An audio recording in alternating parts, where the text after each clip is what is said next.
Hello，大家好，欢迎大家来到我的频道，这里是 Ruby 疗愈塔罗。今天我们要聊的是3月份的运势，那我会结合塔罗牌的能量为大家拆解3月大家可能遇到的关键事件，以及隐藏的机会，还有那些需要你打起精神来的重点雷区。那这里有3张神谕卡，请选择与你感应最强的一张。这里是第一组、第二组、第3组，凭你的第一直觉选出你感应最强烈，或者是你此刻觉得它在闪闪发光的那张神谕卡。那我们接着来往后看吧。Hello， 这里是第一组。那首先我们来看一下第一组小伙伴3月上旬会有哪些关键的事情呢？那为了节约时间，我就已经略去了整个选牌的过程，咱们直接开始吧。首先3月上旬我们主要聚焦的主牌是圣杯侍从。那圣杯侍从往往就是象征馈赠或者是带来人际关系方面的新讯息。3月上旬你可能会收到朋友的邀约，邀请你去参加聚会，也可能会收到别人的喜帖、邀请函，或者是接到朋友的消息或者是通话，邀请你去一起玩耍、爬山等等。那通过这些契机呢，你有机会结识新的朋友，说不定呢也在工作中会认识一位让你非常感兴趣的合作伙伴，两个人聊得非常投机，然后迅速开启一个比较紧密的联系。3月上旬你的能量满满，就是一个主动去接触新人新事的绝佳时机。而且如果是正在单身的朋友的话，那3月上旬极有可能会遇到一个令你心动的人，或者是你会吸引到一个为你心动的人。然后有的人呢，可能接收到这个某个暧昧对象发出的明确信号，给你发消息，或者是请你去约会。那要是已经有了伴侣的话，那这段时间你们的感情也会非常的甜蜜，甚至你们可能有一些纪念日是会在3月上旬去给彼此一些小惊喜之类的。那我们再定一下3月上旬其他的事情是，星币2呢，在上旬的话，你生活的多个层面啊，包括感情、财务等等，可能会出现一定程度的波动，一些突如其来的状况可能会不期而至，你需要做出权衡，做出选择。也看到可能有些人在财务方面或许会面临一个不稳定的情况，就收入可能会不稳定，或者说是支出会突然增加，导致你3月上旬的财务状况是略显紧张的。那有些小伙伴可能会冲动消费，去买一些平时不太会买的东西，或者说囤一些东西。也有人会在消费、娱乐、消遣上面会投入很多的时间、精力与金钱。那看到我们3月上旬在结识新朋友、开发新客户的过程中呢，也并不是那么非常顺利的，你可能会遭遇一个人际关系上的挑战。比如说你跟新朋友之间如何能够更快速的去打破隔阂，顺利破冰。因为看到有些人可能性格并没有那么的活泼开朗，就是一个外冷内热，需要慢热，需要一定过程的人。那所以当参加这个社交活动的时候呢，你可能会不太会主动的去活跃这个聚会的气氛，但是呢，如果说气氛冷下来的时候呢，你又会非常的感觉到不舒服，就希望是自己能把这个气氛再带动起来。就可能在这些社交啊、交友啊，然后和客户沟通的过程中呢，就是会有一些不舒适，或者是和你的朋友、同事、家人之间呢产生一些误会。所以你就是需要有耐心，然后需要把自己打开，通过有效的沟通呢来解决这些问题。就不要是那种非常强硬的，就是我不干，我不说，我不做，我不去。不要是通过这种非常强硬的方式去拒绝和别人之间的交流沟通。那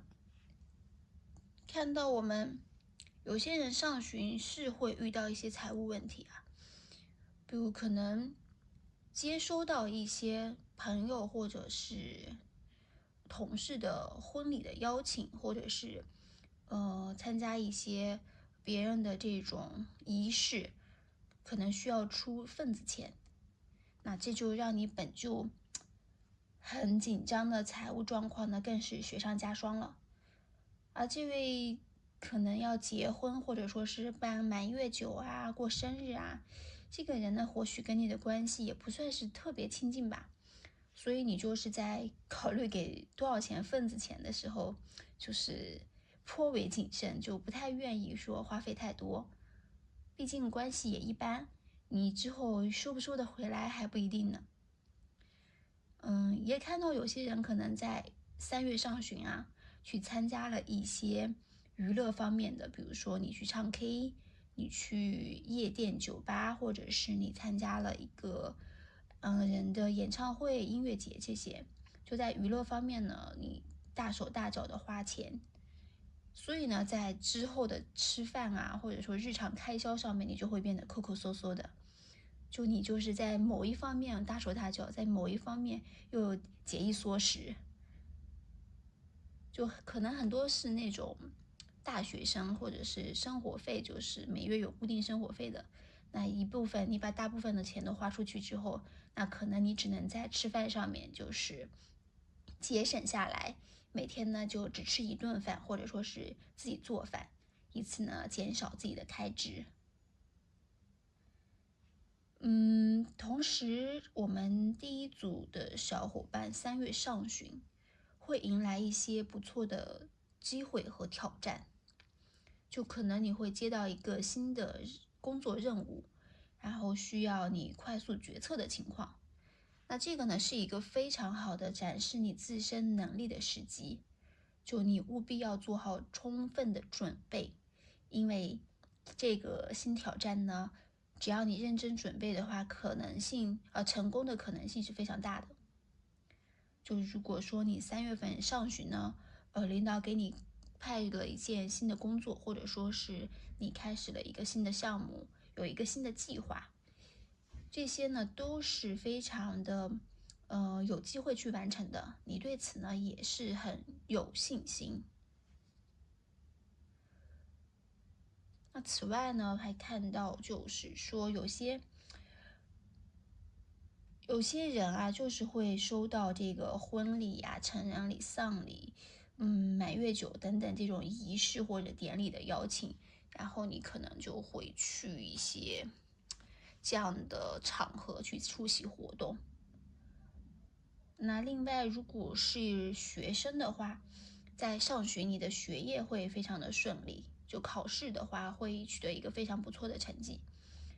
而且上旬你也可能会获得来自长辈的关心和帮助，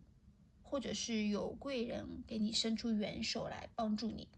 就无论是说口头上给予你的建议鼓励呢，还是实质性的一些物质金钱的支持，都会对你有所帮助。就如果是面对这个新的挑战、新的工作、新的项目的话，那也是建议你可以多去向一些有经验的人，比如说你的领导、你的同事，或者说你的朋友，去请教他们的想法，去获得他们的帮助。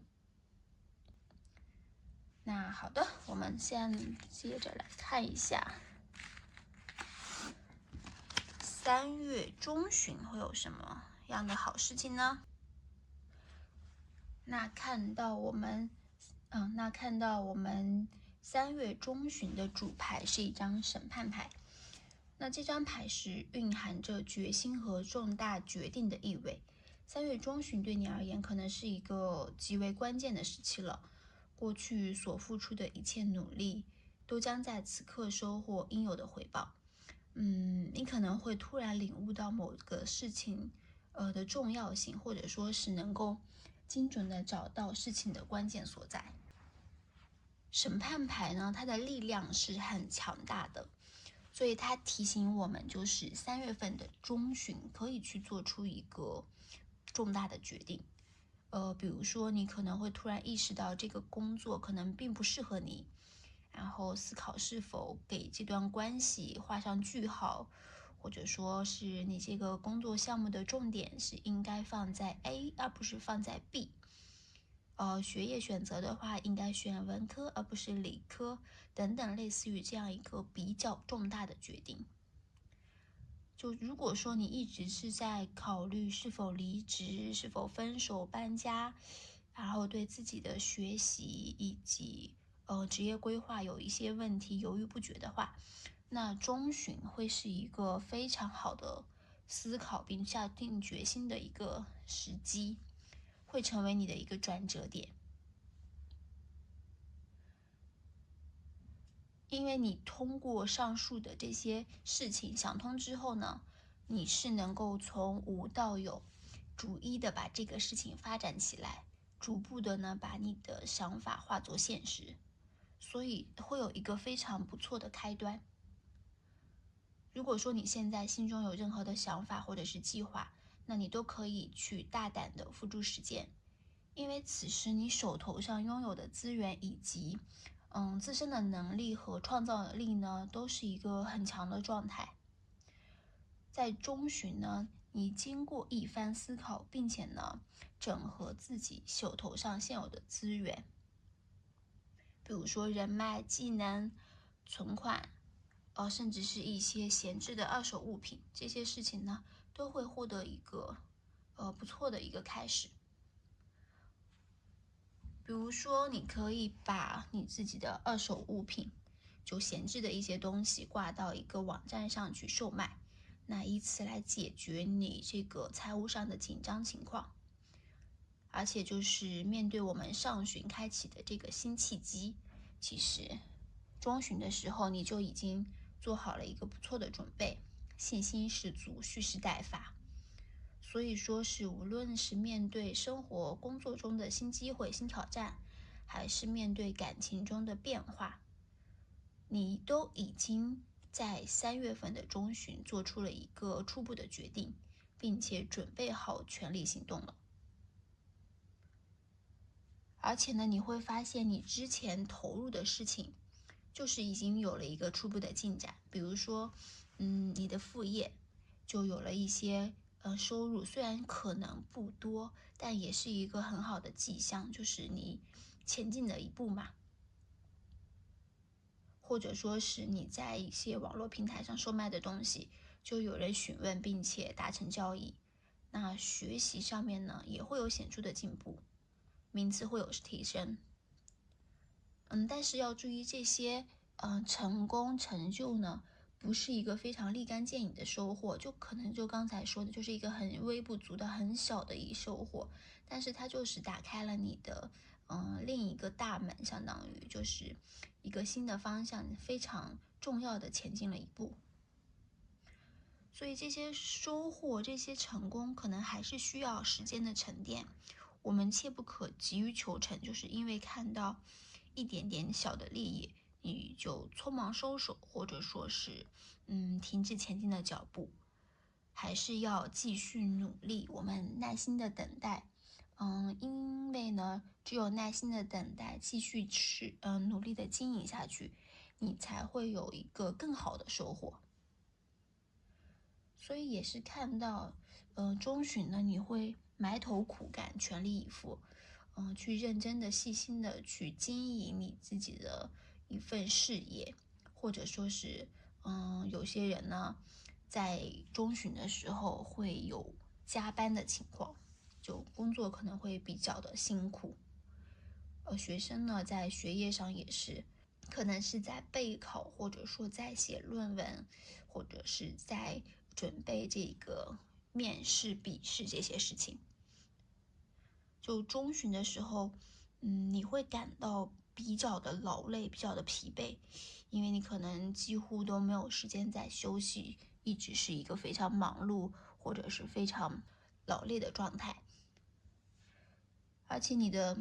中旬感觉你的压力很大，就可能一下子可能一下子需要处理非常多的项目，或者说是你面对你3月上旬的一个新任务、新的挑战，就要学习新的知识，还要在各个方面进行协调沟通，跟这个人讲，跟那个人讲，甚至你可能会遭遇一些紧急的情况需要处理啊，就工作或者学习上都是让你压力很大，然后背负了很多的责任，许多的事情可能都是一股脑的就向你涌来了，你就不知道如何解决，你是解决哪件事好呢？好像每件事都很紧急。造成这种局面的原因呢，很有可能就并非来自于外部环境，而是说来自于你内心过于强烈的责任感，以及就是凡事亲力亲为、不假手他人的个性。就是由于你事事呢都想承担，对什么事呢你都不放心，这个人你也不放心，那个人你也不放心，就导致你自己身上背负的事物太多，然后你就自会不堪重负，最终都可能会影响到你的一个身体健康。就虽然说是能者多劳嘛，但我们也是可以不妨适当的我们装笨。毕竟就是现在这个社会并非是多劳就一定会多得的时代了。就是如果让领导过重的看到你的能力的话，就会将很多的工作压力放在你身上，就看你能干，他就把你拼命往死了干，最终呢累垮的就只能是你自己。所以说我们还是要适当的选择，适当的学会放手，就只要做好自己手头的工作即可。因为看到你在3月中旬其实是一个非常劳碌拼命的状态，可能身体上会由于过度劳累、压力过大，出现一些疼痛、腰痛、背痛、头痛的情况。那另外看到我们中旬，你可能会受到某方面的激发，或者说是这个突如其来的灵感，就像审判牌那样的，那样预示的一样，就是会突然觉醒，就再次印证我们会想通某些事情，然后进而产生一个立刻去实现的强烈渴望。总之呢，中旬是一个觉醒与行动并行的时期。好的，那我们再来看一下下旬会有什么样的情况呢？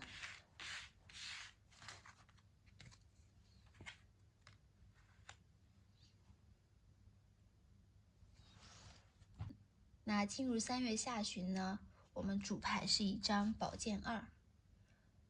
那这张牌就代表着你可能3月下旬会有一个逃避、僵局以及冷战和对峙的状态，会遭遇一些人际方面的问题，比如说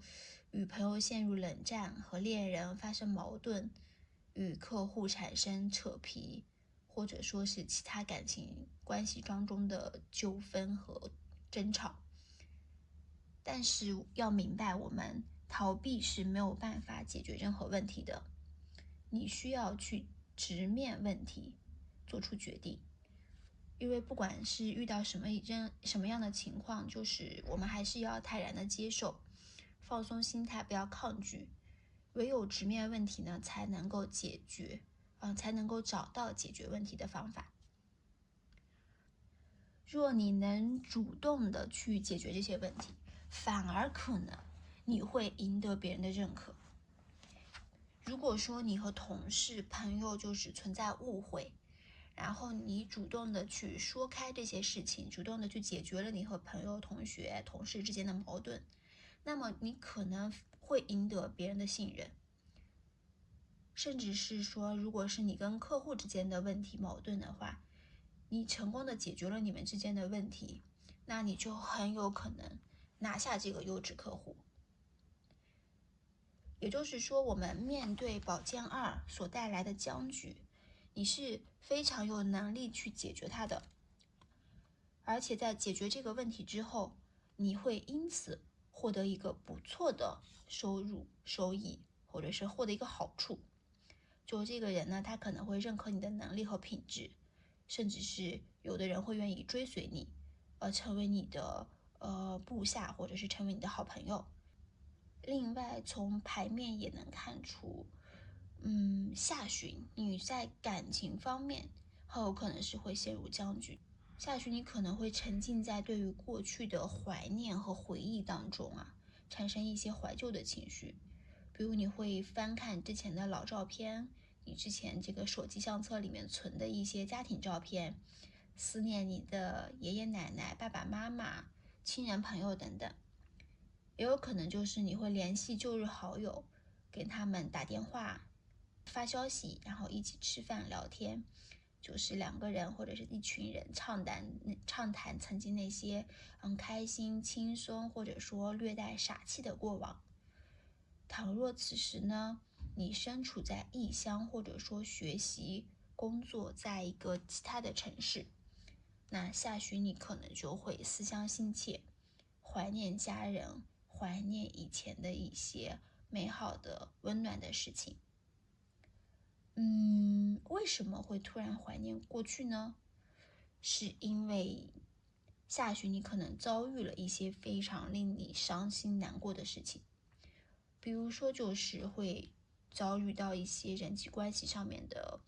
困难，受到他人的误解、误会、批评、批判，或者是被身边的朋友、同事冷落、孤立，与恋人或者是说与好朋友分离，比如说是舍友毕业，然后你的室友搬家等等，这些事情呢，就是都会让你回想起你们当时在一起的那些美好瞬间、美好过往。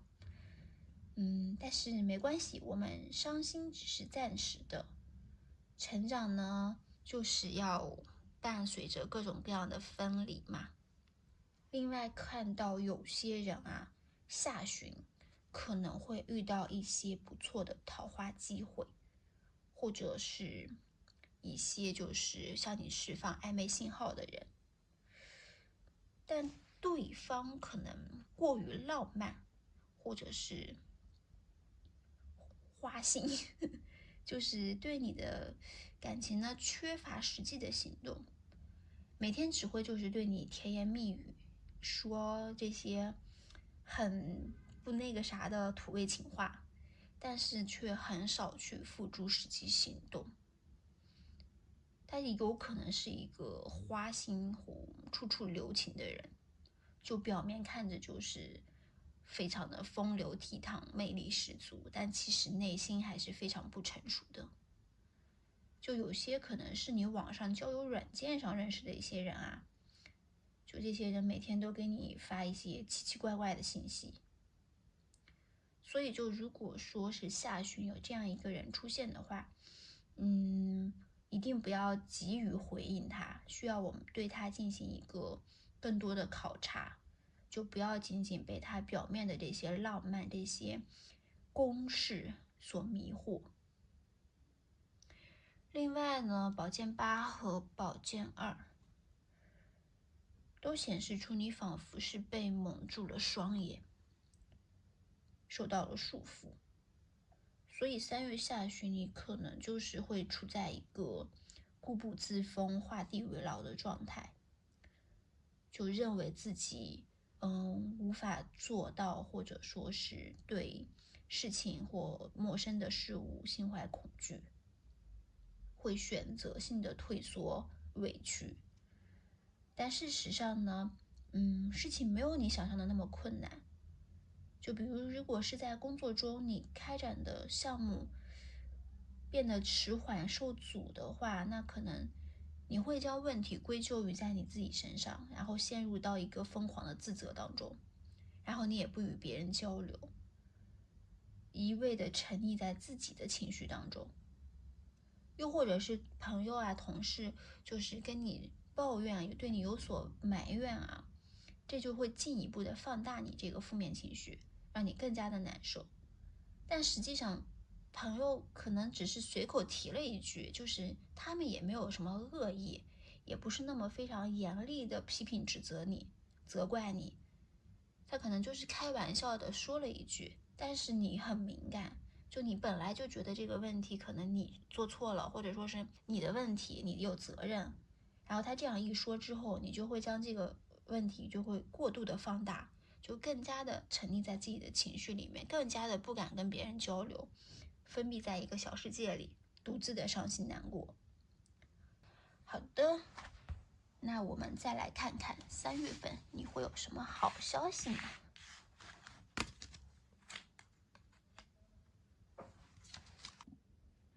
那首先我们来看一下3月份有什么样的好消息在等着你呢？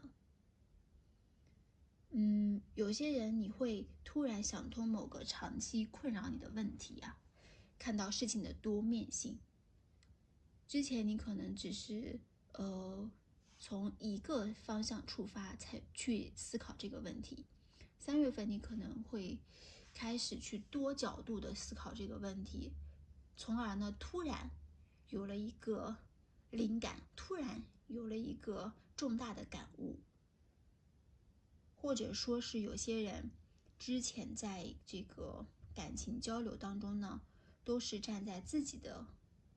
这个方面去想问题，去要求对方做些事情。但3月份你去转换身份，站在对方的角度去看这个事情的时候，你突然就会明白之前可能自己有一些过分的要求，从而呢使你们2个人的关系更进一步，解决了一个你们长期以往存在的一个矛盾。那第一组的小伙伴，3月份你们的家庭关系是十分和睦的，一家人幸福美满。有人顺利的完成了新家的装修，搬进了一个新环境。有人呢家里会有亲戚过生日，或者是为爷爷奶奶祝寿，全家人呢就欢聚一堂，享受这个幸福美满的时刻。学生的话，你3月份的学业是一个非常稳定、基础扎实的一个状态，就没有非常大的波动嘛，稳扎稳打。那感情中的人呢，也是你们的感情会逐步的走向稳定，甚至可能会有进一步的发展，比如说订婚、买房等等。如果说在3月份有人收到了婚礼、满月酒、生日等这些仪式典礼的邀请的话，那还是尽量参加。在这个场合中，你很容易遇到你的贵人。好，这类贵人可能是一个比较理智冷静，能够在你感到困惑迷茫的时候，理智的为你分析问题，一语点醒梦中人，是非常的专业有经验的一些人啊。如果说你现在正在面临法律事务的协商、合同谈判等问题，那寻求专业人士的帮忙是一个非常不错的选择。那3月份可能你就会遇到这样一个能够给你提供帮助的贵人。此外也看到3月呢，你还会结束一段痛苦的经历，告别人生中的至暗时刻。比如说你可能解决了你的一个财务问题，然后在人际方面呢，也是你会下定决心删除、拉黑一些人，或者说是退出某些群聊。有人也可能会选择关闭自己的朋友圈，或者说关闭一些社交账号，就不受别人的影响，彻底的摆脱内耗，然后彻底的摆脱 PUA， 轻装上阵。尤其是看到就是在感情或者是事业上面，3月份你会结束一段比较痛苦的经历。这个结束要么就是发生在月初上旬，要么呢就是发生在月末。但是如果是有些小伙伴你上旬或者说现在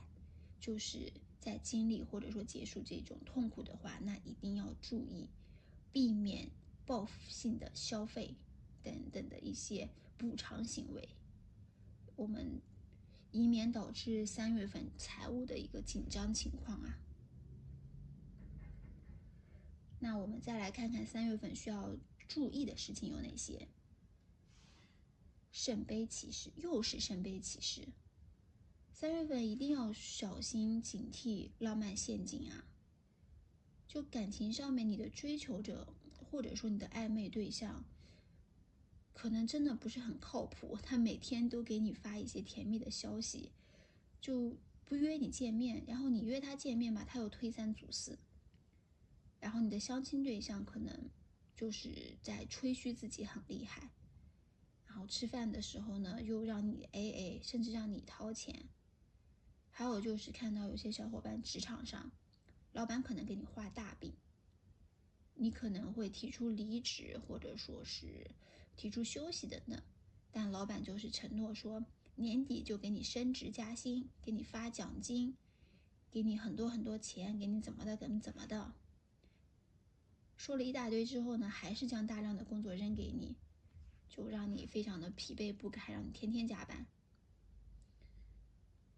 在健康方面，部分小伙伴也是要留意，可能3月会出现腰酸背痛、头痛、发烧等情况，有的甚至需要打针打吊瓶啊，就务必要关注自己的一个身体健康。如果是对于这个新的计划或者是挑战的话，一开始你可能是雄心勃勃、热情高涨的，但是到了下旬，遇到一些难以解决的问题的时候，就会萌生放弃的念头。就此时一定要提醒自己坚持下去，不要轻易的因为困难就退缩逃避。另外呢，有些人会卷入到一些暗流涌动的竞争当中，就可能会有人跟你竞争一个工作机会，或者是竞争一个项目，竞争一个不错的发展对象都有可能啊。另外看到小伙伴们遇到的问题，主要还是跟这个人相关的啊。比如说你的新同事、新伙伴、新客户，表面上呢对你客客气气的，但是实际上呢关系进展会很缓慢，看似呢与你聊得火热，但并不是真正的接纳你。就午休的时候呢，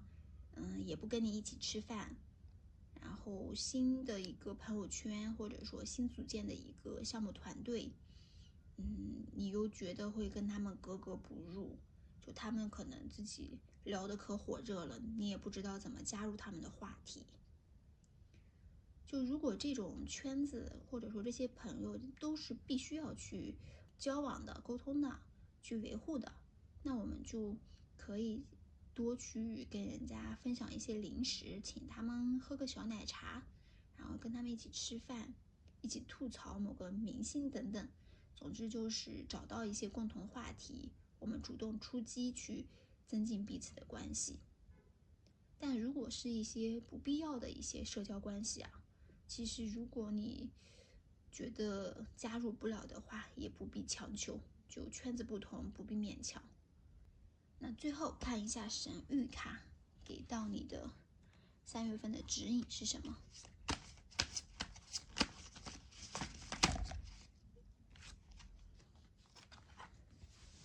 ？My verbs speak louder than my words。我的感觉比言语更真实。其实就是神谕卡是想要告诉你行动代替空谈的重要性。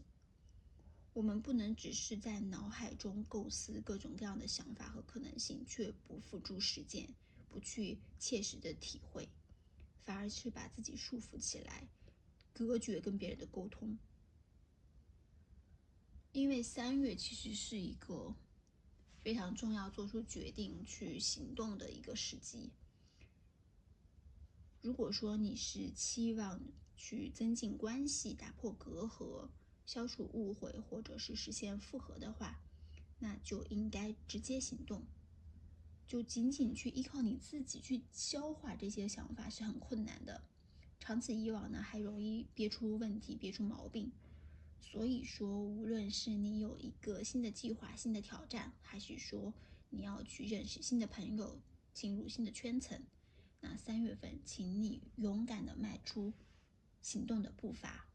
用实际行动呢去书写自己的精彩篇章，积极地应对各种机遇和挑战。那以上就是第一组小伙伴的全部信息啦，祝你们幸福啊！Hello， 这里是第二组。那为了节约时间呢，我就直接剪掉了我们选牌的过程，咱们来直接看一看吧。3月上旬的话，我们的主牌是一张月亮牌，那意味着在3月的上旬呢，你会陷入不安、迷惑或者是恐惧的情绪之中。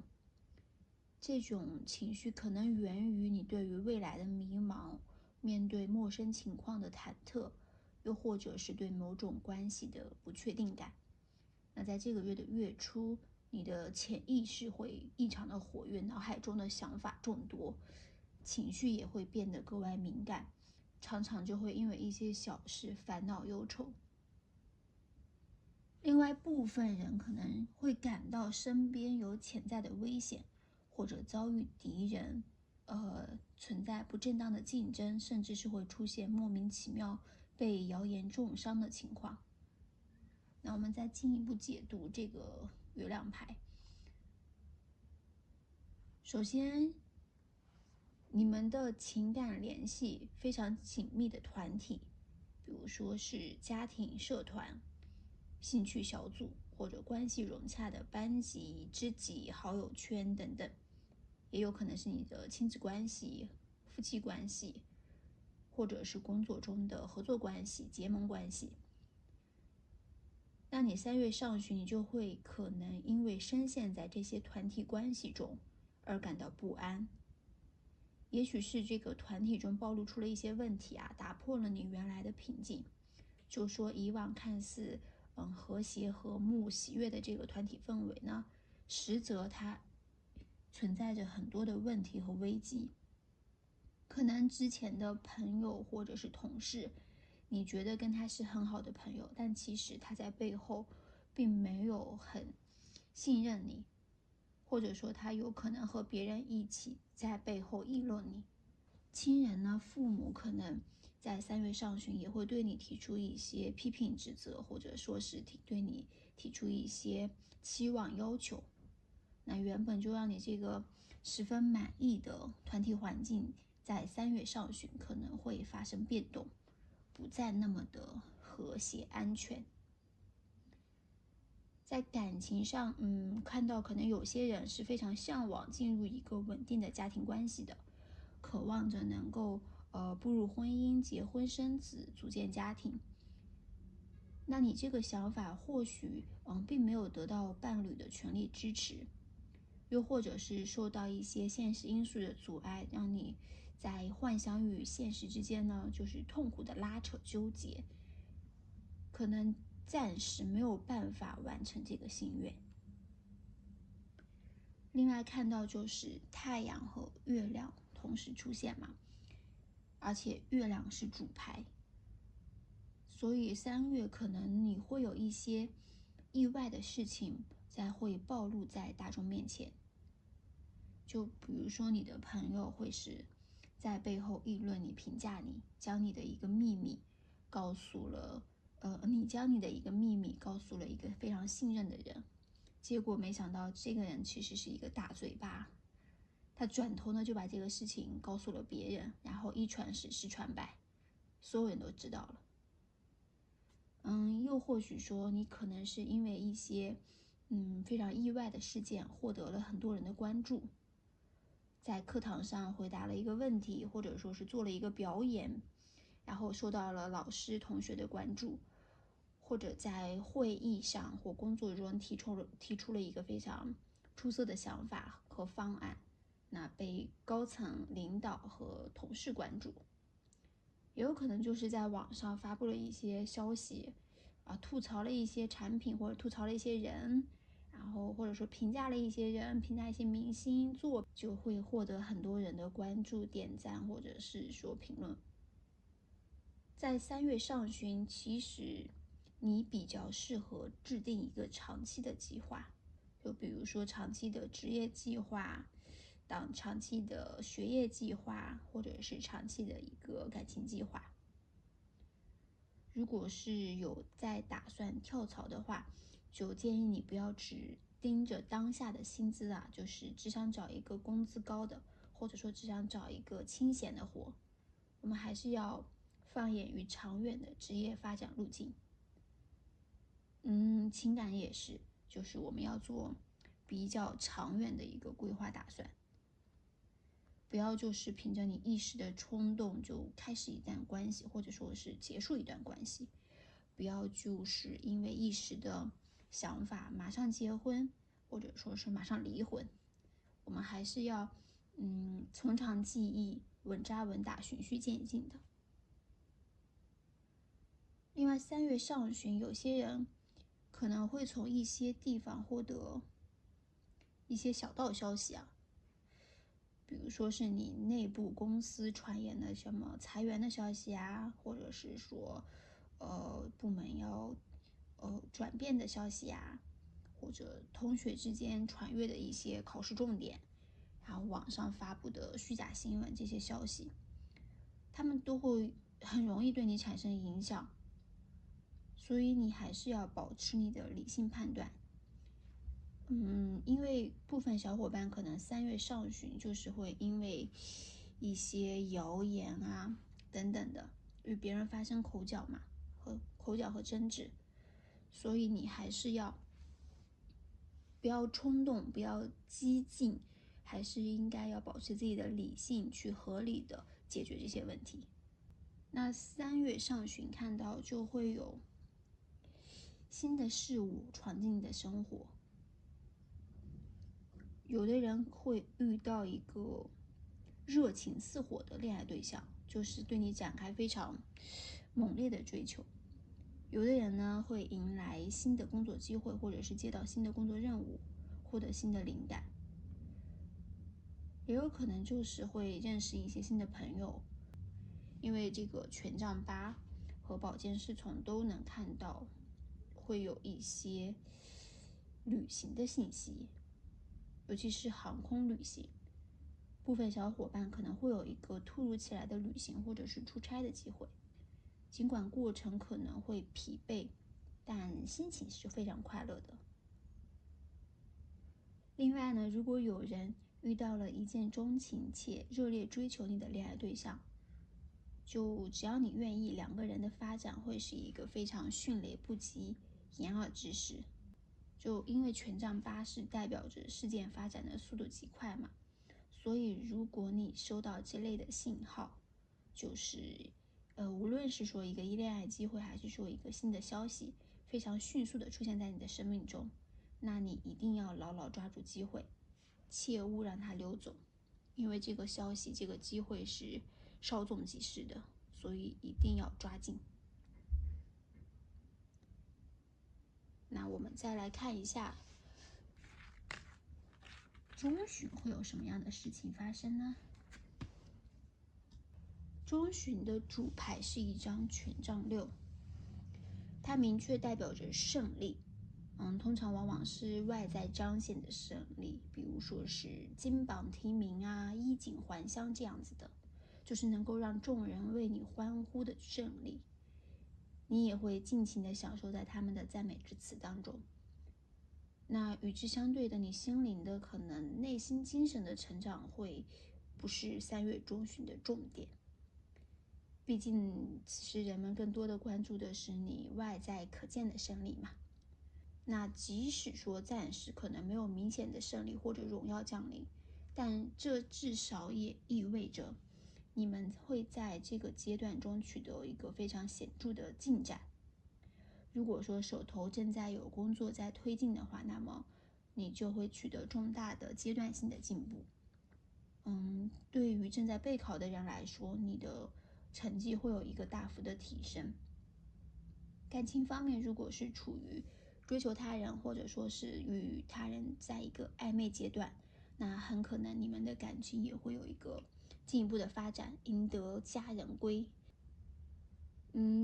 有些人啊，在取得这些成绩和成功之后呢，可能也并不是说出于炫耀吧，而是因为就是可能经历了这个长久的努力，这个胜利确实呢有来之不易，所以就是按耐不住心中的喜悦啊，想要跟他人分享，然后就可能你会在你的朋友圈里面公开恋情啊，或者是说发表了一些文章，或者是发表了一些专利呀等等之类的，然后你这些成功之后，你就想要让大家知道啊什么，就这些成功这些荣耀让你更加的自信，但是呢又可能会让你显得有些骄傲。那我们再继续来解一下这个权杖6的话，是一张战车，再一次彰显了你的胜利。所以3月的中旬，你确实会迎来一个非常不错的好消息，收获胜利的果实。那有些人啊，可能是非常看重输赢，在强烈的这个求胜欲望的驱使下呢，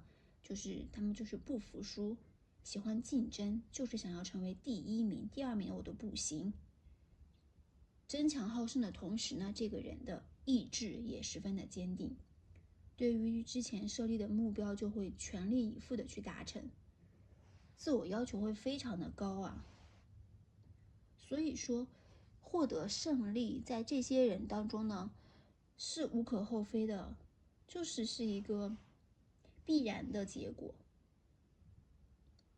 生活中的这些人就常常是赢家嘛，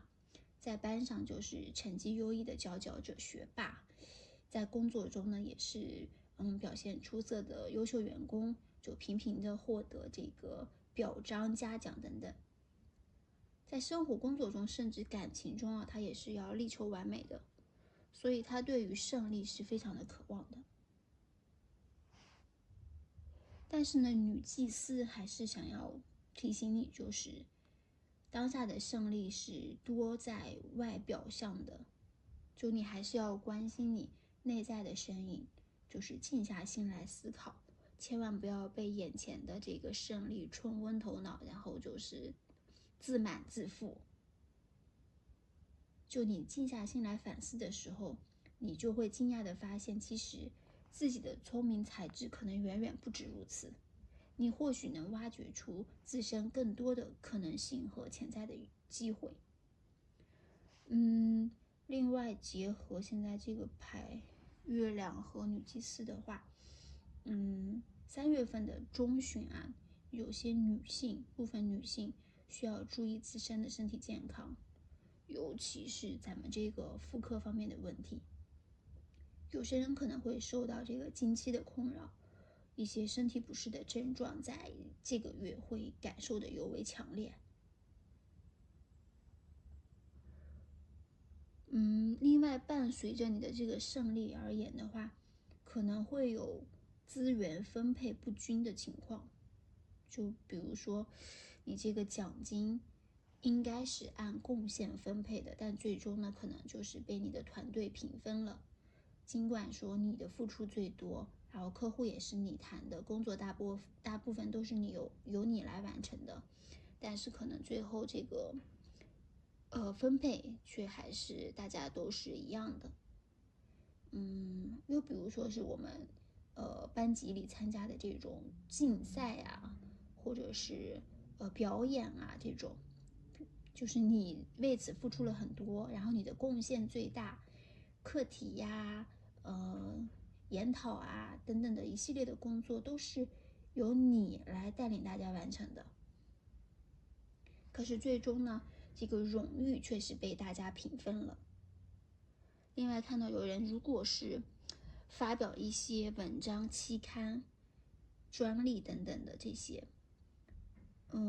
工作可能都是你自己做的，但是因为各种各样不得已的原因，就是你得挂上别人的名字，所以就是看到你这个胜利，可能会有跟人分享的一种情况。星币6更是预示这种情况，就是你要跟别人去分享你的这个劳动果实。另外也有可能就是说，你的胜利之后呢，就获得了一些收入，然后你就选择去做一些好事，比如说是去捐款啊，去施予他人善意，回馈社会，成为了一个慷慨之人。那最后也是节制要提醒你，就是凡事要懂得适度，过犹不及。在庆祝这个胜利的时候，千万不要得意忘形，不要骄傲自大，就以免在他人眼中显得自负，好像是在故意显摆之类的，引起身边人的不满。那另外庆祝的时候也要控制开销和饮食饮酒啊，千万不要酗酒，以免损害自己的自身形象。那好，我们来看一下下旬有什么样的事情吧。3月下旬的主牌是一张权杖十，可能你会迎来一个超负荷的压力，负责好几个项目，需要加班到很晚，或者是需要去学习备考，然后准备论文答辩等等，然后同时呢又要兼顾你的实习工作，就是多线作战，就整个人处于一个高度紧绷的状态，甚至是有点接近崩溃的边缘，会出现头疼啊等一些不适的症状啊。或者是在家庭方面呢，你可能要承担诸多的责任，就是又要照顾老人孩子，然后伴侣呢工作又比较繁忙，很多问题都需要你自己解决，然后再加上呢生活上工作上的又一堆问题，就让你觉得是压力巨大，并且是孤立无援。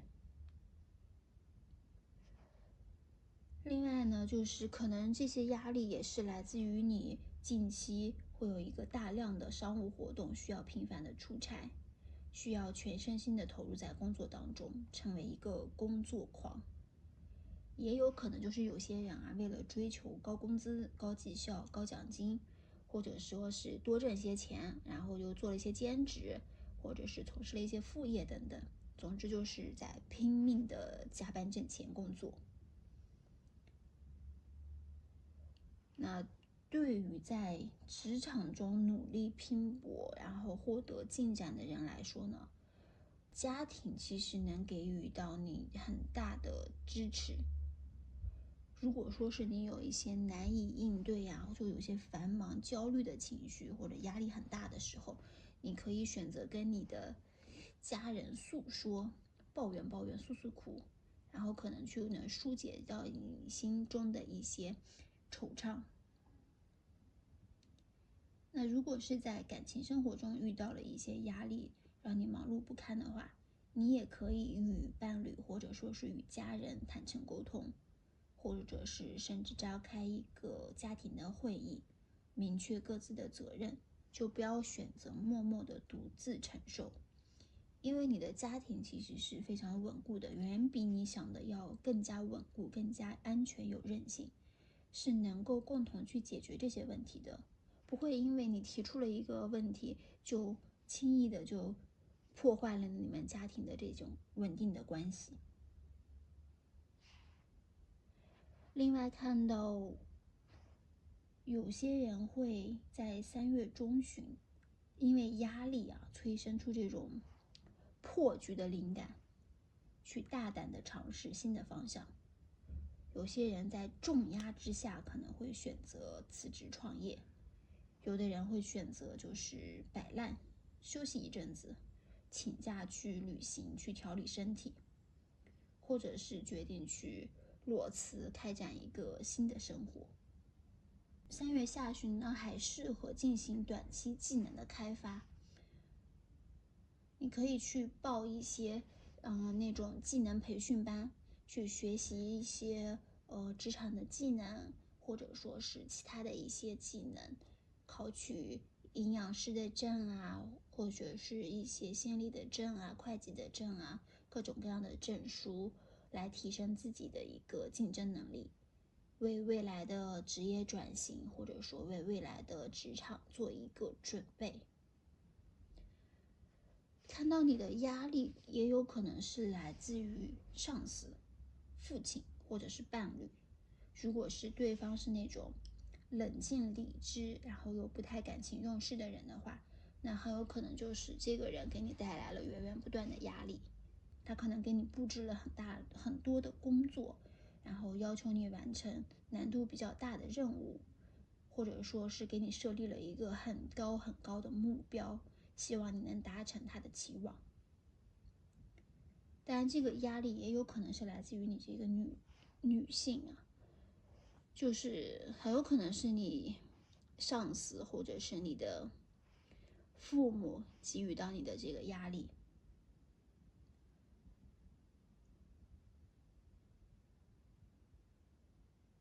但另外也有可能就是说，你的这个压力呢，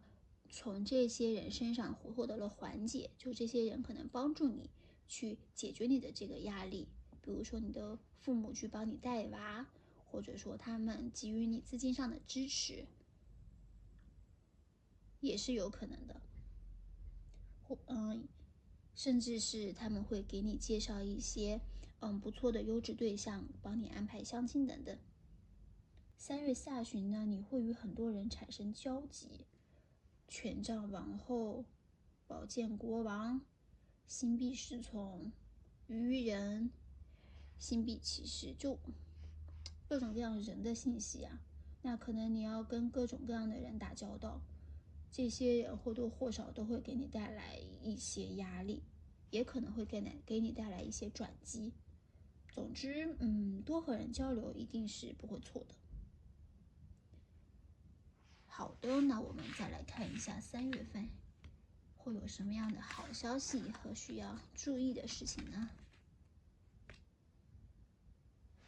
那首先呢，3月份你会开启一个新的计划，就如果你有副业项目，或者是说有做一些实习，在找工作等等的一些新的计划和准备的话，那3月份会有一个不错的好转。比如说你之前的副业一直没有盈利，那3月份就可能会有一些不错的收入，这无疑就会增强你的信心。另外就是对于健身的小伙伴的话，那3月份体重和外貌也会有一个明显的变化，生活呢也会变得更加自律。此前的生活可能是缺乏规划，比较放纵的，就每天可能你大晚上的起来就要吃个泡面，吃个夜宵。那3月呢，你的生活将会被你安排的有条不紊，自我要求、情绪控制等方面都会变得越来越好。另外看到3月，你就是会打败竞争对手，在竞争中脱颖而出，赢得不错的名次和结果。也有可能是战胜自己之前的一些不良习惯啊，比如说是拖延症、懒惰、逃避等等，然后从而实现一个自我的提升。然后看到这个月就是会有一些人会投入到健身运动当中，会变得更加的阳光、积极、热情，充满活力与朝气。如果你有一个暧昧对象的话，那他在3月份会向你告白，或者说是你会向对方表白，然后2个人呢迅速展开一段浪漫的爱情故事。那正在恋爱中的人呢，恋情也是会有一个快速的发展，感情升温会非常的明显，甚至会出现这种进入到下一个阶段的情况。如果是在3月份遇到一些棘手的事情，或者是难以对付的人的话，不要着急，不要担心，事情终归会朝向一个非常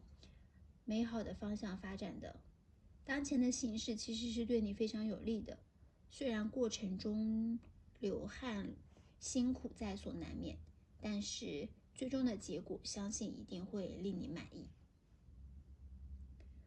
那3月份需要注意哪些事情呢？首先，你的手头可能有一些资源啊，或者是闲置的物品，提醒你不要让它白白的闲置，应该考虑让其发挥价值。比如说你买了相机却一直闲置未用，然后办了健身卡呢，也从来没有去过。那3月份你可以重新的利用这些东西，让他们为你创造价值。或者说是你有一个旧的相机，但是呢你不想用它了，你又要买一个新的相机，但其实完全它是可以用的，完全能够满足你的要求。就是你要整合一下自己手边的这些资源，让他们都利用起来。此外呢，可能3月份你心中的想法众多，就又想做这个事情，又想做那个事情，但是呢，往往是缺乏行动力的。很多时候你都是因为想象中可能为自己预设了很多的困难，然后你就止步不前。所以3月需要你提升自己的行动力。若是有想做的事情，想要达成的目标，就要行动起来，尤其是要整合自己手头的资源，做好沟通协调，如此的话方能够事半功倍。另外，太阳牌也预示着你有机会就是将自己展示在人前，去进行一些表演啊，或者说是一些演讲，发表一些看法，所以你一定要提前做好准备。有些人啊，特别是对成功非常渴望的人，即便你3月份获得了不小的成功，但是你仍然不满足，或者说你发现你得到的并非是自己真正想要的，你总是想要追求更多更好的。当然我们有目标，有更高的目标固然是很好的事情，但是也不要给自己施加过多的压力，不要为了心心念念的事物就抛弃你现在所拥有的人和物，甚至是抛弃你自己的信仰，抛弃你的价值观。就太阳和圣杯8就是在一同提醒你，一定要留意生命中过多的欲望，去关注自己所拥有的事情，而不是一味的盯着自己没有的。在感情方面呢，有些人也是为了追求所谓的幸福啊，可能会考虑放弃现在的感情，会出现移情别恋的情况。那看到3月份有些人的想法可能会略显天真幼稚，但是呢，你又希望得到别人的肯定和赞同，那你这些想法往往就是难以遇到真正与你契合的人啊，真正懂你的人，所以就会导致你和朋友、同事、伴侣还会发生一个意见不合，特别是在这个钱财物质上面会容易产生分歧。而且如果是你一直就是固执己见，不愿变通，也不愿意听取别人的意见和想法，可能会因此遭受到一些物质上的损害。所以就是提醒你在工作、生活、学习，还是说在感情当中，3月的时候呢，应该要保持一个比较保守形式的状态，要保持足够的耐心，切勿急躁，不要急于求成。特别是对于这些从事副业或者是投资理财的人，短期内的话可能获利的比较少，或者说是进步会不是很明显，有人可能还会有一些亏损的情况，但是只要坚持下去，从长期来看，收获会是一个不错的。那最后我们来看一下神谕卡对于我们有什么样的启示呢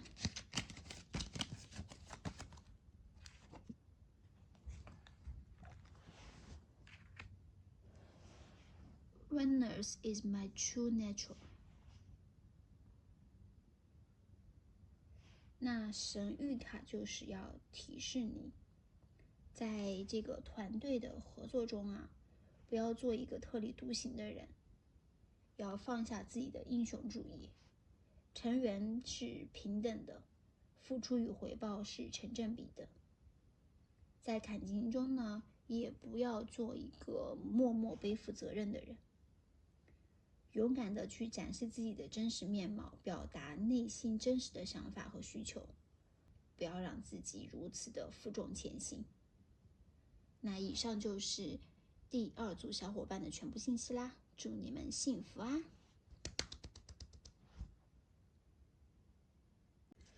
！Hello， 这里是第3组。那为了节约时间，我就截取掉了我们选牌的过程。我们直接来看一看，我们3月上旬会有一些什么样的重大事件呢？首先，3月上旬的主牌是一张恋人牌，所以从感情方面来看，第3组的小伙伴在3月的上旬极有可能迎来感情的重大利好消息。两人之间是相互吸引，然后彼此仿佛就是心有灵犀，一拍即合，一见钟情。虽然说不一定会迅速发展到有性关系的阶段，但是大概率呢会因爱生性，就彼此之间的爱意是非常浓烈的，并且是非常持久的，所以这段关系有希望能够维持较长的时间，甚至是会收获一个不错的结果。那另外就是说，在生活层面的话，3月份的上旬你可能会面临着一个重大的抉择，就不仅仅是说在2个人之间做一个选择，还有可能就是会涉及到不同的生活方式的抉择，或者说是未来发展的抉择，兴趣领域的抉择等等。比如说你可能要思考2个人是否同居，要不要见父母见家长，然后这些事项都是需要你在上旬做出一个决定。就这些选择意义是比较重大的，对你而言，因为这是一张大牌嘛，恋人牌，所以你务必要格外的谨慎小心，千万不要就是目光短浅，就局限于在表面的利益或者说是面子上面，而是应该要深入的思考自己真正想要的到底是什么，然后做出一个更优的决策。在工作方面呢，3月的上旬如果是你身处在团队之中，部分事情是必须要通过合作才能完成的，然后单靠个人的力量难以实现。那这个时候你就需要积极的与团队成员进行沟通交流，然后去把大家聚集在一起，发挥出1+1大于2的这种协同效果。总之，3月上旬是会拥有一个较为完善和谐，并且互相信任信赖的一个人际关系。那权杖国王这张牌将预示着，在恋情当中你可能遇到的这个对象是具有火象性格的一个成熟的男性，就他可能是一个比较热爱运动，或者是热爱去爬山，钟情大自然的这种人，就充满了活力和能量，整个人呢就显得非常的自信，然后又阳光，身体强壮，但是呢就又不是那种很孩子气的人，非常的沉稳成熟，然后性格也是乐观开朗的，很幽默。那其次是，如果有些人是在3月上旬要做出一些重大的人生抉择、人生决定的时候，那也会有一个非常权威的人士为你提供意见。这些人士可能是你上司的领导、导师、朋友、亲戚，也可能是网上的一些比较专业的一些自媒体博主，或者是从事这个专业的一些人士、权威人士，律师呀、鉴宝的呀、各种各样的经理呀、保险师啊等等。在一些你不擅长或者说不太了解的领域，可以去多听一听这些专业人士的意见和建议。那此外呢，3月上旬也是一个开启新行动、新计划的绝佳时期，你可以去大胆的去尝试啊。那这个计划可能并不是说是像恋人牌这种，就是涉及到你的一个影响你人生走向的重大计划，就是一些小目标、小想法之类的。比如说是你计划着去开始学英语，或者说开始学习一些编程，学习跳舞、唱歌，或者是开始锻炼健身，就是这些小事情、小计划都是非常适合在3月上旬开启的。另外就是恶魔牌显示，你们的这个恋情发展迅猛啊，充满了激情，充满了彼此的爱意，欲望很强烈。那感情中两人就是爱意浓厚，身心契合。那另外也可能意味着，就是我们部分人可能会被物质冲昏头脑，就会过度的去追求外在的物质，比如说，有些人可能在上旬的时候会看上一款昂贵的包包，或者说是想买一件价格不菲的名牌首饰、项链、珠宝等等。那在3月上旬，这些物质的东西可能对你产生了一个极大的吸引力，让你非常想要得到它。那另外在感情上也是看到，可能有些人啊，会处在一个不太健康的感情当中，不太正常的感情关系也是有可能的。比如说是一方或者你们双方都已经有了家庭，或者说是已经有了现在的伴侣，但是两个人就是彼此吸引，然后又投入到了这个新的感情当中。而且由于你们就是感情发展迅猛嘛，你可能会投入大量的精力，然后又拿出这种坚毅不挠的精神，将很大一部分心思都放在这段感情上面，所以就会忽视到一些就是隐藏的问题。就如果是你，或者是说对方是已经有家庭，或者说是处于其他的感情当中的话，就你又是不想放手，所以你就会时刻保持着一种备战状态，非常小心翼翼地守护着你们这段感情，或者说守护着你心中的这个想法，生怕会被别人破坏，被别人窥探到，就时刻都保持警觉，所以整个人就是胆战心惊的，承受着比较大的压力。那其次也是看到，有些人在之前啊，也就是说现在或者说2月份的时候，有一些不太如意的生活，或者说是你的整个工作节奏会非常的快，整个人就是处在一个非常的忙碌、劳累、疲惫的一个状态下。那3月上旬你可以稍作休息，给自己充充电，调整一下自己的状态。也有可能就是3月上旬，有些人会因为生病这种情况，就不得不处于一个休息停滞的一个状态。另外呢，在感情方面，这个人啊，就你遇到的这个人，他是能够给你提供一个稳固且安全的生活的，物质条件是相当不错，就你们没有必要为了这个物质生活钱财问题所担忧。另外呢，看到一部分的小伙伴会跟自己的宠物之间产生更深的情感羁绊，也许会发生一些事情，让你们有更多的时间陪伴宠物，或者说是更加的去关心它们，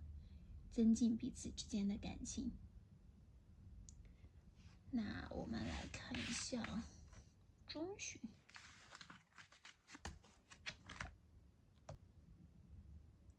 3月份的中旬抽到的是宝剑骑士这张牌。那3月中旬，你这个阶段会开展一个快速行动，目标明确，但是可能会因为非常的急切而显得冲动鲁莽。中旬你可能会关注于行动的速度，从而忽略了质量。在工作中呢，为了赶进度，可能你会忽视细节；在学习上呢，可能你会大量的刷题啊，试图以量取胜，却就是不爱注重这个总结错题，导致在考试中还是反复的犯错。那在感情方面呢，也是由于你们双方的进展非常的迅速，可能会疯狂示爱，然后或者说对方该对你产生热烈的追求，两个人的感情会急速升温。那进一步来解读一下这个宝剑骑士的话，你目前快速推进的事情很有可能是你已经经营许久，即将收获的一个项目，或者说你是等待许久的一段恋情。就此前呢，你已经投入了很多的精力和努力在这个事情上面。那现在的这个事情呢，即将完成，只剩下了一些收尾的工作，所以就你非常迫切的希望快速的解决它，快速的把它确定下来。又或者是有些同学临近毕业，渴望赶紧的结束这个学业的压力，或者说是考试在即，想要尽快的摆脱这个备考的痛苦。另外也看到，就是你当下这个快速推进的事情啊，大概率是与你的工作相关的，而且很有可能是与你的物质钱财相关。宝剑骑士和星币骑士都显示出你具有极强的行动力，就非常急切的想要解决这些问题，比如说是一些工作上的任务，或者说是想要通过一些其他的手段来获取收入等等，就你想要快速的或且迅速的获得一些钱财。那再看的话，3月中旬你会处于一种非常充满能量的状态，就是打满了鸡血，然后这个时候的所有的事情呢，也会随着你的能量满满、状态满满，变得一帆风顺，就可谓是会获得一个全方位的成功，就身体也是非常棒的，可能就恢复过来了，健康无忧，然后爱情呢又很甜蜜美满，学业上也会有一个不错的发展，金榜题名。事业上呢也是会非常的顺利啊，之前的项目都会进展的非常顺利。总之就是之前所有的努力呢，3月中旬都会就是一个非常积极正向的一个状态。那在感情方面，部分小伙伴就是说看似是在一个非常美好的恋爱关系当中，但可能还是会存在一些不满。那如果是说以前就是在一段感情当中的人，就不是说是你3月份刚遇见的，而是说你之前就是在一段感情当中，就现在也是在一段感情当中，那可能你会对你的现在的恋情有些不满的想法，你正在重新审视这段感情，甚至有些人可能已经喜欢上了别人，就是有的人可能都已经出现了这个新的感情关系当然这也可能是对方的一种状态，对方就是会对你们的感情就是有些思考和想法。那在3月中旬看到一些人也是为了追寻这种速度，走捷径，耍一些小聪明，但是需要警惕的是，走捷径这个可能会翻车。比如说是有些人会找人写论文但是很有可能会被发现，然后有人呢会虚报业绩，虚报自己加班的天数、报销费用等等，也有可能这些行为会被揭穿。特别是在感情中，因为这边感情会比较重一些，在感情中，有人会虚报自己的情况，就情感状态，或者是说自身的一个就是自身的一个情况，比如说是谎报你的年龄，会对自身的这个情况进行修饰或隐瞒，或者就是你们是网上遇见的，然后你的那个照片是经过 P 图的，就做了一些美化，这些都是会有一些隐患在里面。3月份肯定是不太可能会产生什么问题，但是未来也许会引发一些潜在的危机。就后续是否会被发觉呢？还尚不可知，但是还是有一定的危险的。那我们再来看一下3月下旬。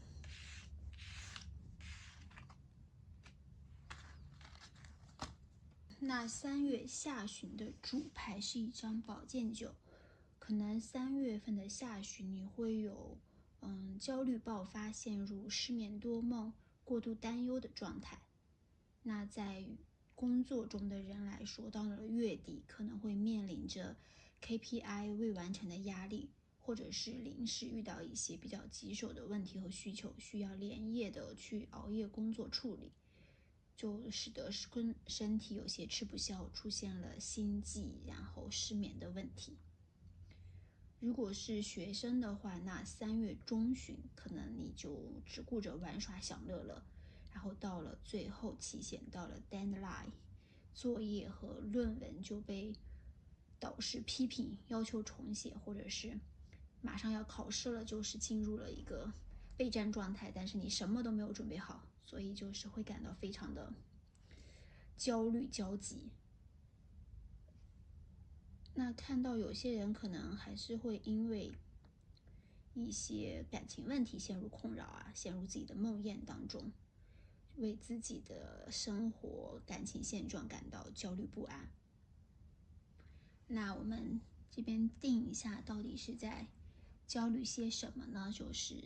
圣杯1和圣杯6。所以就是很有可能你所焦虑的事情，你所担忧的问题是与感情相关的，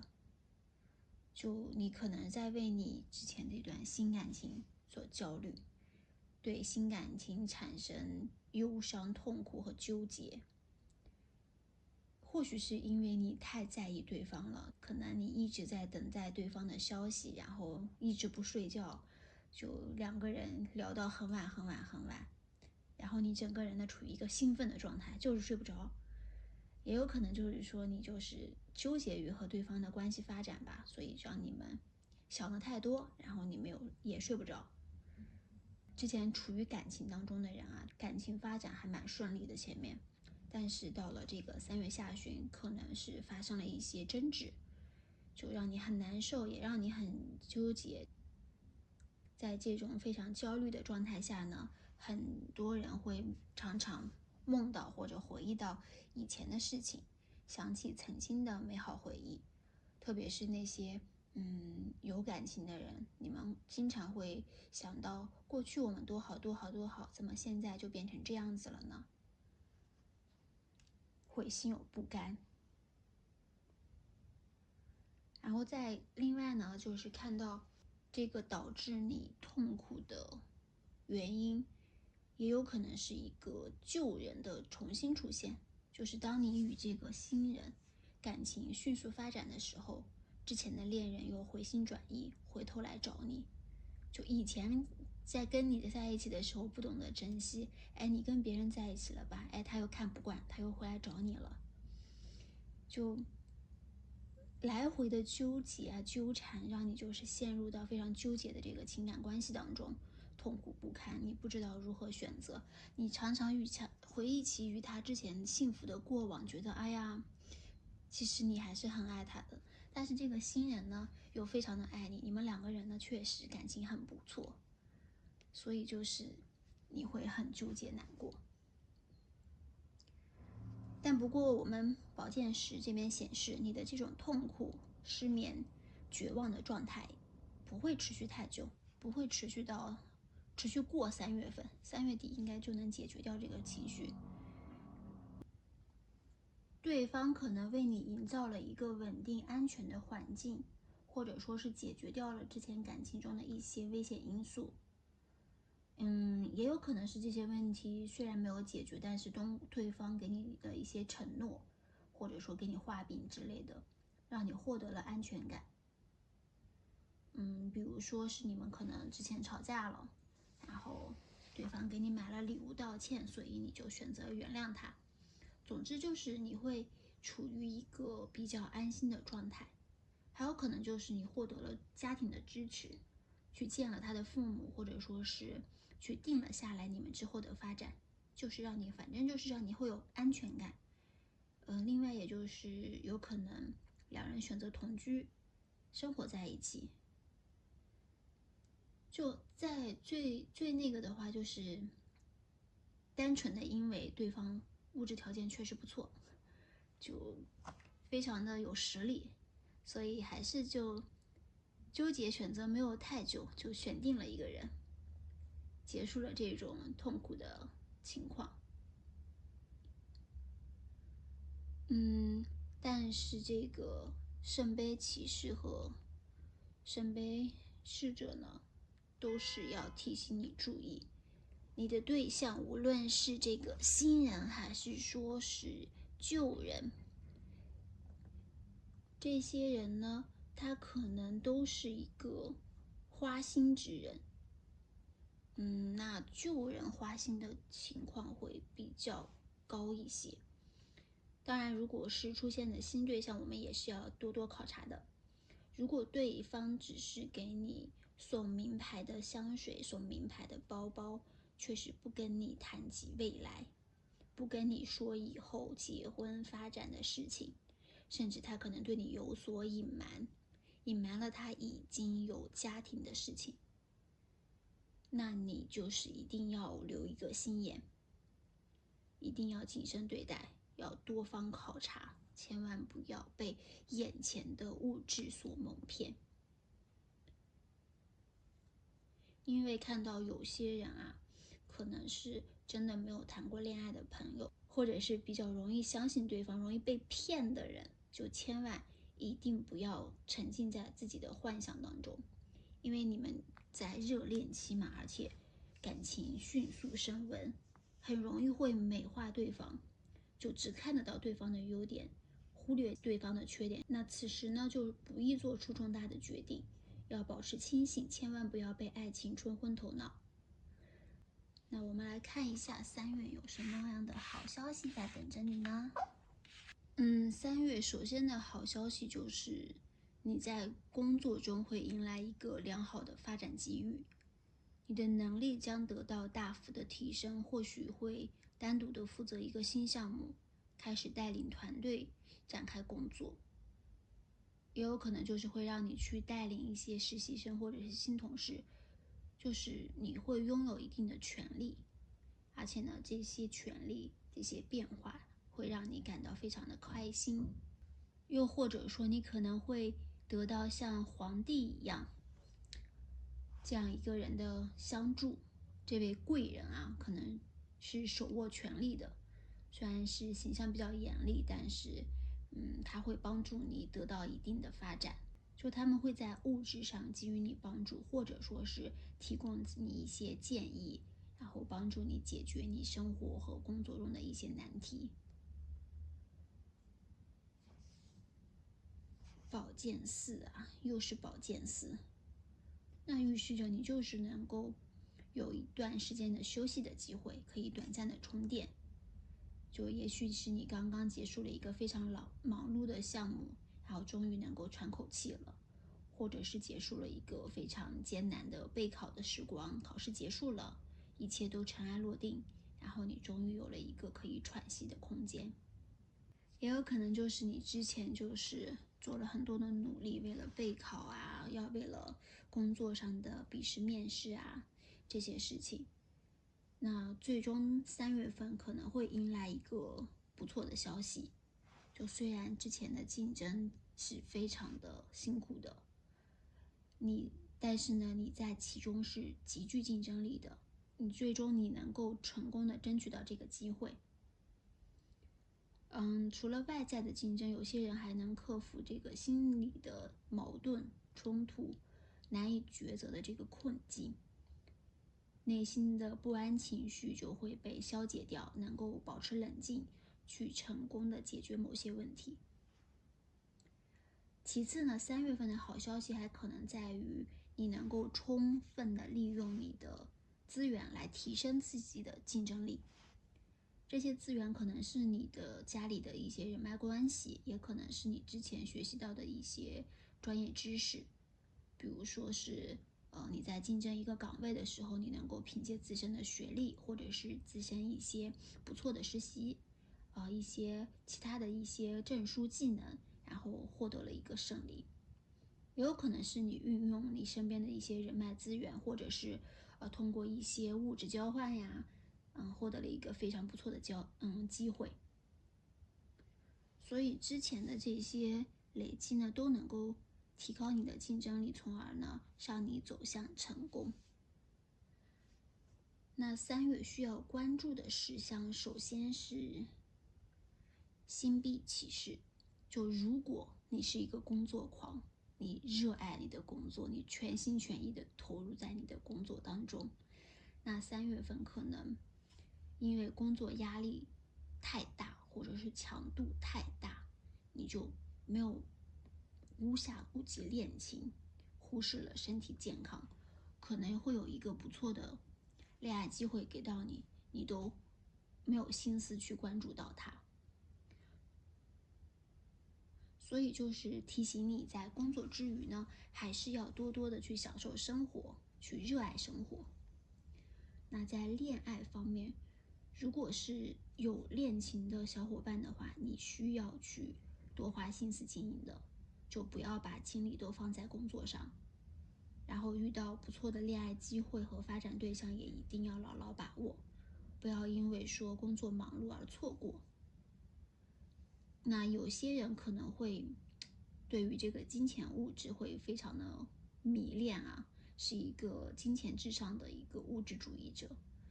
就是喜欢钱爱钱，天天就是要挣钱，睁开眼我就是要赚钱，就忽视了自己这个情感的一个内心的一个情感需要，就整个人变得比较的空虚吧，就眼里只有钱。你还是要关注你内心的一个成长的，就不要被物质世界的诱惑所迷惑。内心的富足才是真正长久的富足。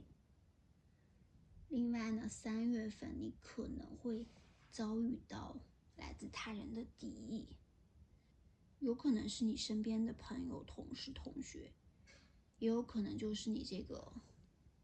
恋爱对象的前女友、前男友。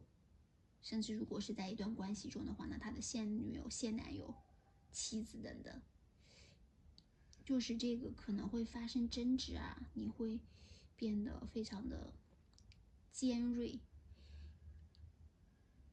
所以说，如果你处于这种可能被伤害的一方，一定就要小心提防，避免与这些对你有恶意的人交流接触。反之呢，如果说你的言行会伤害到别人，可能你会不小心或者有意无意的卷到一段感情当中的话，那你还是要提高这个谨慎的，要尽量避免。因为有时候你就是自己神经大条啊，没有意识到说自己已经转入到了这段感情当中，或者说你没有意识到自己的话会刺痛别人，然后让别人感到很伤心难过。所以就是还是要尽量的避免这个情况发生。那看到对于正在求学的人的话，3月份一定要关注自己学业发展或者是论文写作的问题。在论文写作过程中呢，要遵循规范，注意格式，多进行查重，防止陷入抄袭争议导致学业受阻。那对待学业、考试、毕业这些事情，切不可掉以轻心，就不要认为这些事情轻而易举就能完成。特别是说对于毕业的小伙伴，要填各种各样的表，就一定要认真，因为很多还是非常重要的，对你以后的一个发展档案的问题。另外，准备参加考试，比如说考证、考公务员的人，还是要做好充足的准备的，就避免裸考啊，尽量。裸考的通过率是非常渺茫的，还是要认真对待，才能增加我们成功的几率。另外呢，就是在感情中，你可能会经历争吵，就陷入一段非常难过的情绪当中，为情所伤。如果你是那种就表面强悍，不轻易流露感情，或者说是看似平和无害，但是内心其实是非常刚强的人，那么3月份可能带给你感情的伤害是更为明显的，就甚至会陷入到一个非常激烈的争吵当中。那最后我们看一下神谕卡给到你3月的提示是什么呢